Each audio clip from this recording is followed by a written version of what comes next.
All right, guys, it's gonna max out.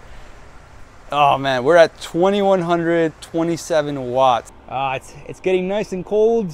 Let's see what we're getting right now. This power station comes from ZeroBreeze, the same company that makes this awesome tent AC system that I've done a review on. Go check that out. And what's really cool about this is that it hooks up directly to the AC system, but I'll go over that and I'll test that out in a little bit.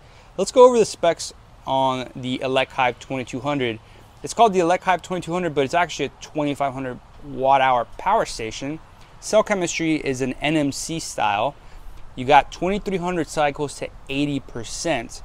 You know, it only weighs 80 pounds. The size is pretty small compared to power stations in its category. The other ones that I have usually have wheels. That's how heavy they are. And this is pretty small.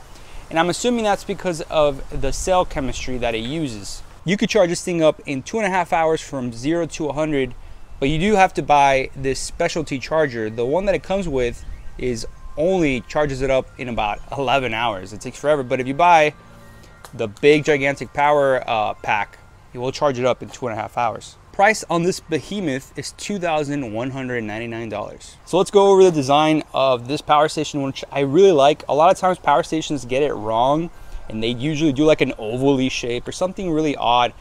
What I don't like about that is that you can't put things on top. This you can put things on top. It's like a cube, and it's got handles on each side, which makes it really easy to carry because this is 40 pounds. It's a little heavy, but the handles really nice and sturdy. The build quality looks really good compared to some other ones I've reviewed.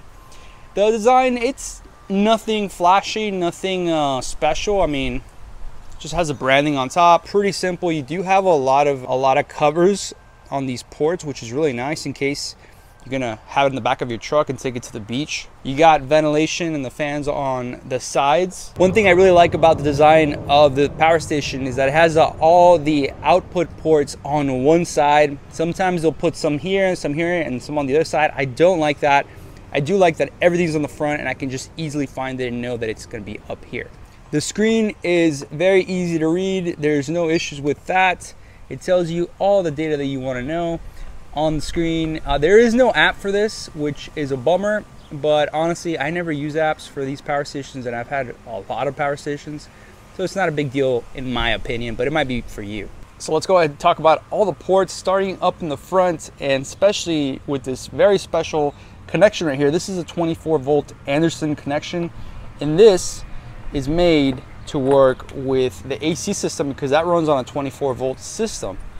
So this plugs right to the AC, and then this Anderson connection goes in here. And what I liked about these Anderson connections is that this one will only go in this one, but it won't fit on this one, okay? So you can't mess them up. You can't get confused and be like, well, which one does it go?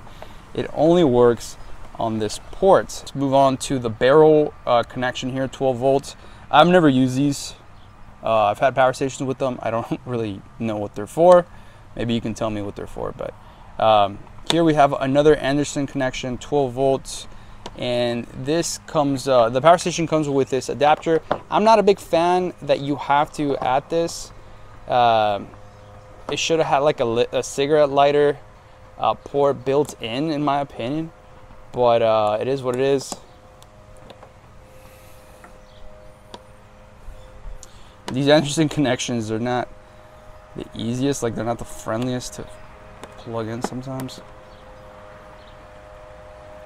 So in order to use a cigarette lighter, you have to plug in this adapter that it comes with into here. The good thing about these Anderson plugs is that they're very versatile. You can a lot of times build your own. Next up is you have a 100-watt in and out USB-C, another USB-C. This one's an 18-watt.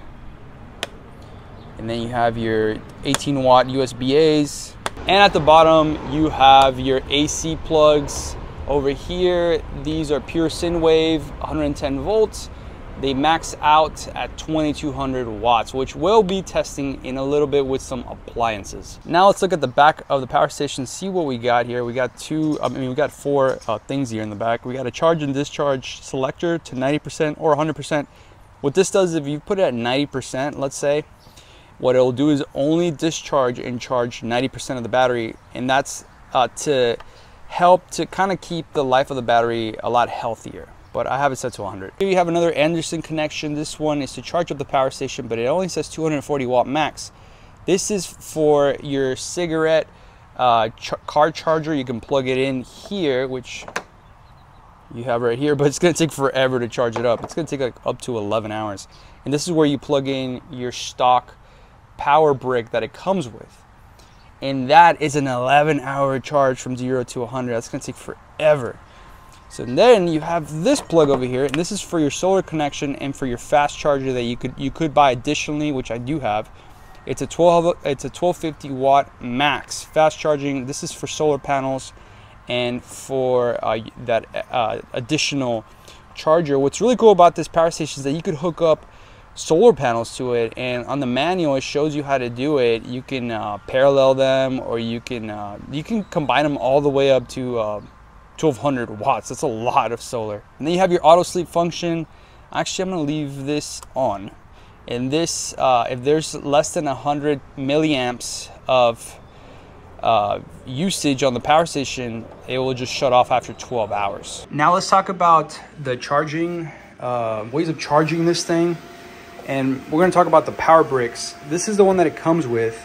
This is a 240 watt power brick that's rated to charge from 0 to 100 in about 11 hours.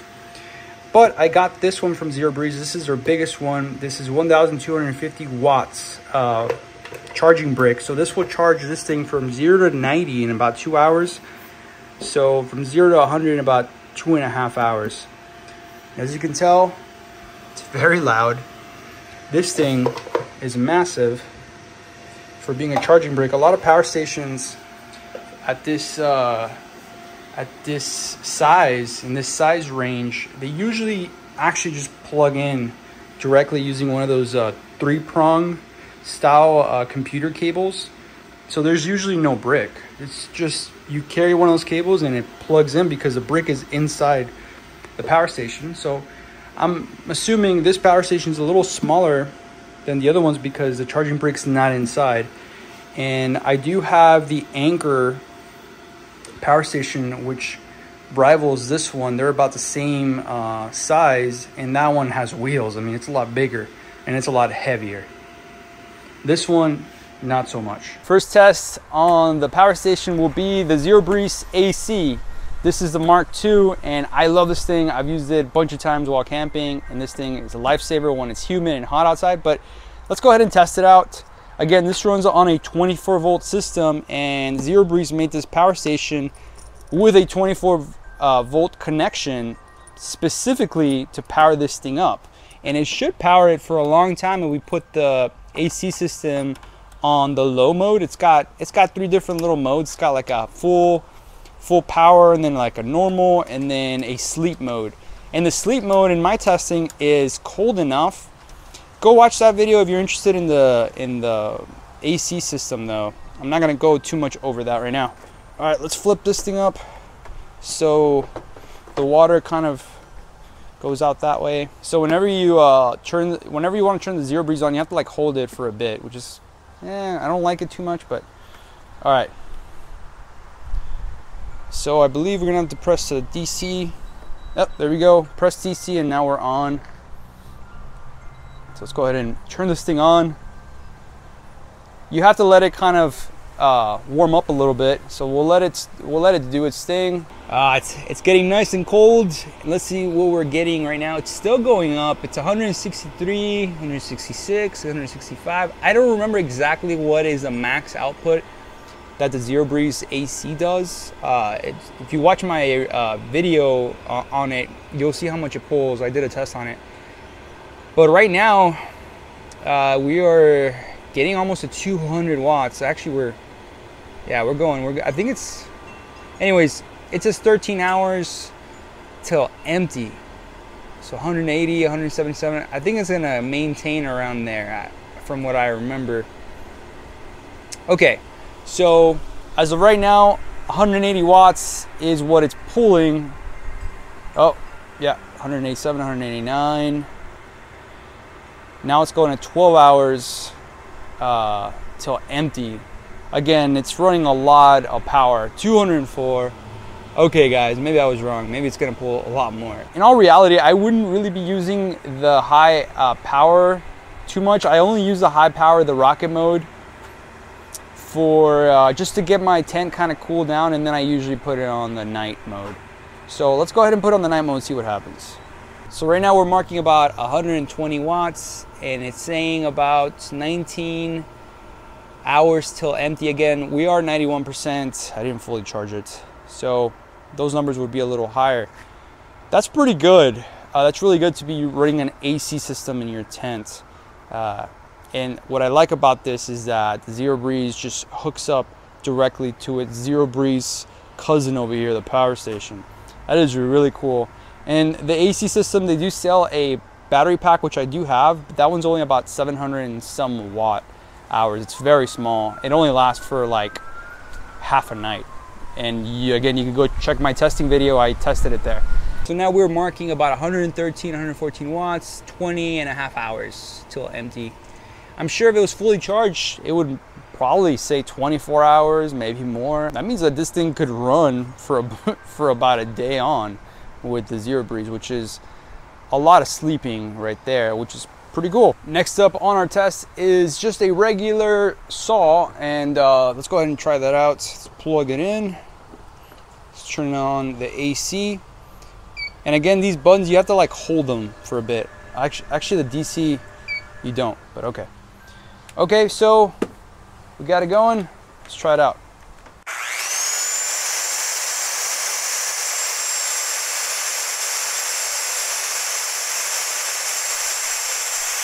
We're pulling about 1100 watts. So no problems, just pulling about 1100 watts. This power station has a max of 2200 watts on the AC. So very good. Obviously no issues with the power station. It could basically handle 2 of those. Next on the test, I have an Instapot and I have an air fryer plugged into the ZeroBreeze. So let's go ahead and do our test. I'm gonna put this on something that's gonna take up a lot of energy, which would be saute. Let's do that. Okay. Let's turn the crock pot, Instapot on, and as you can, I don't know if you can actually hear, but the fans are kicking in on the ZeroBreeze. We're pulling about 896 watts at the moment. It says we have 26 hours to go. Wait, not 26, 2.6 hours till empty, running at that rate. This is a demonstration in case the power goes out at your house and you want to cook something, or you want to go camping and you took an Instapot with you. You can do this. Last time I went camping, one of my friends took a pellet grill and plugged it into my other power station, and so you can always do stuff like that. So we're staying constantly at 895 watts. While that thing is going, let's see what happens if we turn this thing on. Let's put 370 degrees, put it on the, I don't know, just put start, see what happens.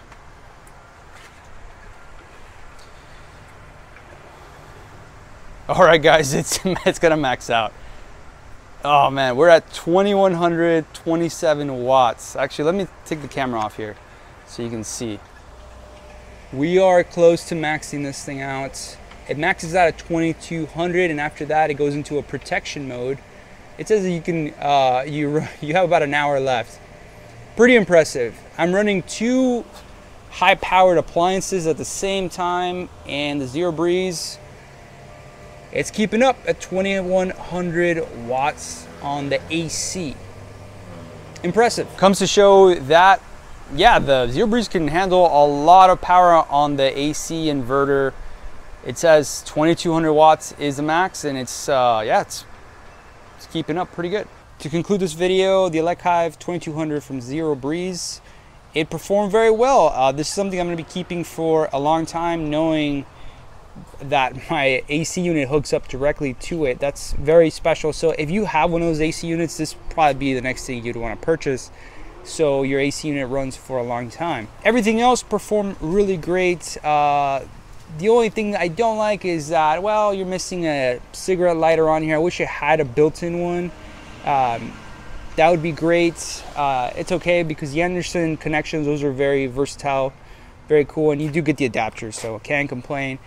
The power brick, the standard power brick that it comes with, I mean, it's very slow. You're kind of forced to have to buy the 1250 watt power brick, and even a lot of times these power stations do charge up that quick, and they don't even have a power brick. They're built in, so you just plug in one of those universal computer 3-prong cables into the power station. You're good to go. So I don't like the fact that you have to carry around this big power brick to charge it up. That's a negative. But the ones that do have it built in are extra heavy, and this one is very light, coming in at 40 pounds.